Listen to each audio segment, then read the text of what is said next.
So it's been a couple of weeks since my last upload on this channel, and when I mean upload, I mean actual proper major video upload. And you're probably asking yourself, hey Bebbles, why haven't you uploaded in some time? Where's our mild endless fun? Behold, the reason why! This looks like good something. I've just seen the name change, hold on. No. So why deal with the pain of others ruining a game when you can ruin your own game by playing Pokemon Brilliant Diamond in a nuzlocke form? The first step to the pain that I had to endure was simply recording and editing this video, because I had to use the Nintendo Switch record feature, which only does 30-second increments and at 720p and 30 frames per second. For those who don't know what the rules of a standard nuzlocke run are, here they are. Step 1. If a Pokemon faints, it's dead, just like the Arbok in the manga. If it dies, you must throw it to the wilds or place it in a mass grave. It's not all bad though, as you must give your Pokemon a nickname in order to deepen your bonds with your prized fighting chickens. Yes, nothing is more traumatic than watching your friend, who you found and named on the first route, get immolated after forgetting to heal them. Into the grave you go. Rule 3 states that you can only catch the first new Pokemon found on each route. Yes, you might want that nice well-rounded perfect team you found on Bulbapedia, but what you want might not be what you get, at which point your corpse pile just might stack up. And the last rule, if at any point you wipe, the run is over, whereas you are content with just stealing children's money after winning what is essentially a sanctioned dogfight, they may put you in the same pit as your Pokemon for your troubles. We start off like any good Pokemon adventure, having to say hello to our single mum because our dad doesn't love us and has rejected us as soon as we were born. From there we come across our rival, also known as Barry. Barry, being the brain-dead degenerate that he is, decides to go looking for red Gyarados in the lake nearby with me. Unbeknownst to him, we also find a suitcase full of Pokeballs. So that was a fucking lie. We found ourselves an Alfred Hitchcock copyright infringement and needed to get out of it somehow. You fucking donkey! I chose the correct starter. Yes. After stopping the inevitable remake of The Birds, we decide that it's probably a good idea to talk to the professor and explain the situation and what happened. Barry, being the loser that he is, has already beat us to the punch. After talking with the professor, he allows us to keep Chimchar, who we named Harambe, and I'm sure this name will not indicate the future of this Chimchar. That's called foreshadowing. And thus, our Pokemon adventure begins. Harambe and I, ready to conquer the world. Our first bit of adventure has to deal with all the stupid tutorial bullshit that someone who's been playing Pokemon as long as I have, from 1996, doesn't need to know again and again. Oh yeah, we also say goodbye to her mum and tell her that we're leaving her just like our dad did. We head back to Route 201 to catch our first Pokemon, of course being the almighty and all-knowing Bidoof, or as we nickname it later, Messiah. Messiah is followed closely by the shockingly good Pokemon Shinx, who we then go on to nickname Abs. Eventually we make it to Jubilife City, where we talk with Dawn, go to school, steal the lunch money from some children at said school, get a Pokéetch. That's pretty much about it for this city, let's move on. Barry challenges me to a fight, but because I forgot to record it, here's an artist rendition.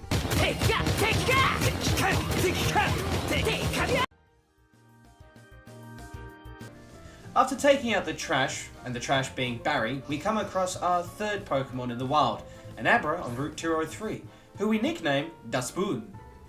We also find the walking seed Pokemon at Bidoo, and we nickname it Acacia.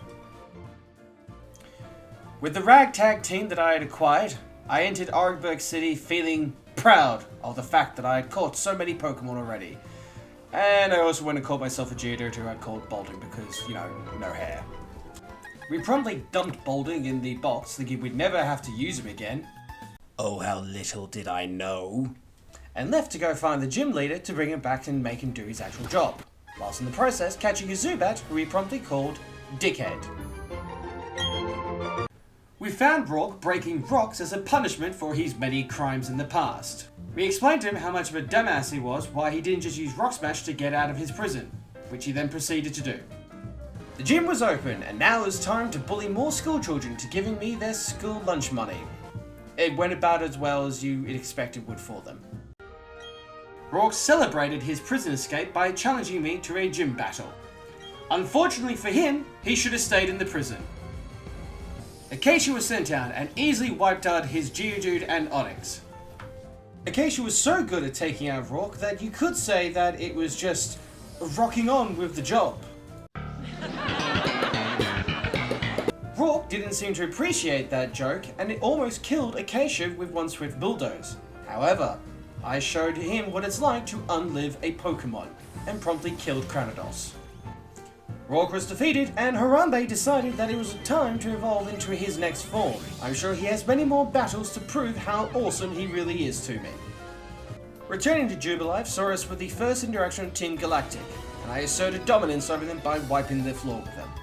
Getting to Salacian Town, I managed to capture a Buizel who I called Forbes, named after the water rat people of Forbes in country New South Wales. After beating up another Team Galactic grunt, Amps decided it was time to evolve into the next spark of my life, Luxio. After one more shockingly bad pun, it was time to face more Team Galactic grunts. Our encounter with Mars was more than we expected, and I had to use Messiah to give Harambe some time to heal. What the fuck, is that a fucking cat? Hey, don't fucking look at me like that. That's a weird looking fucking cat. And well, Messiah showed his true namesake that day.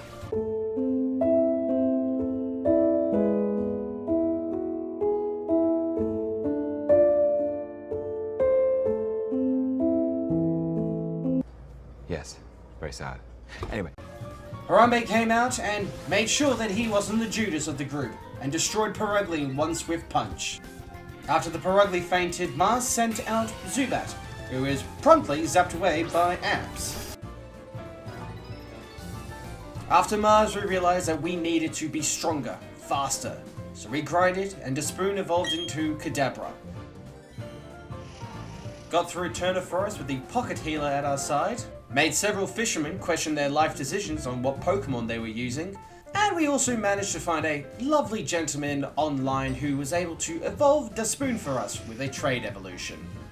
Finally, we made it to Eternus City, the second gym in our quest to be the very best.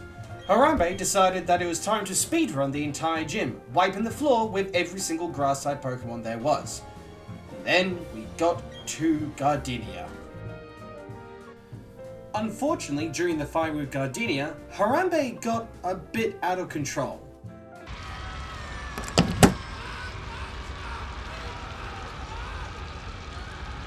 After unleashing the inner pyromaniac in Harambe, we got to Team Galactic's headquarters in Eternus City, beating up more grunts and eventually getting to the next admin of the group, Admin Jupiter.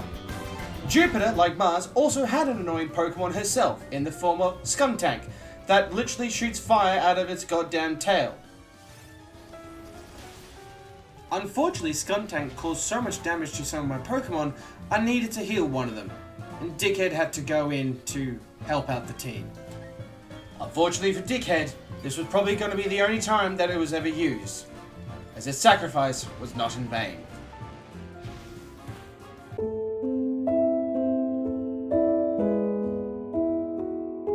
No.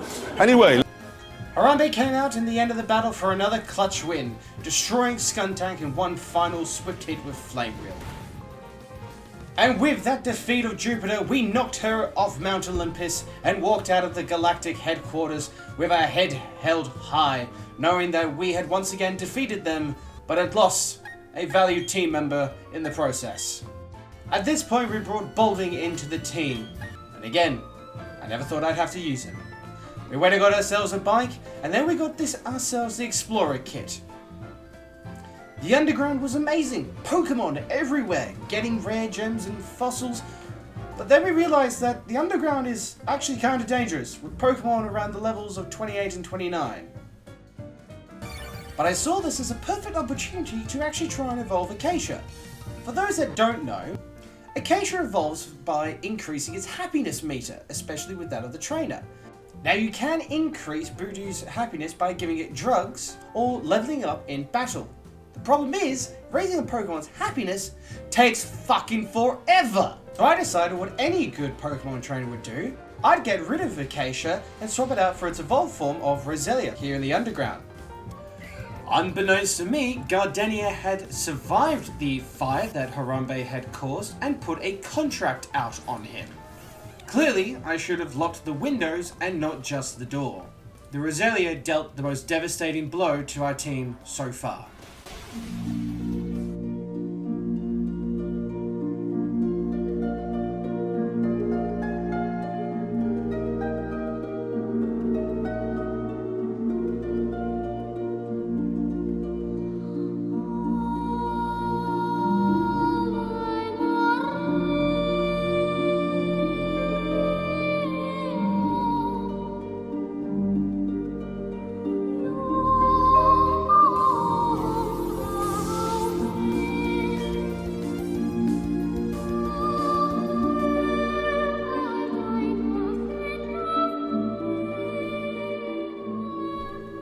I guess you're staying with me, Acacia. I guess you're staying with me.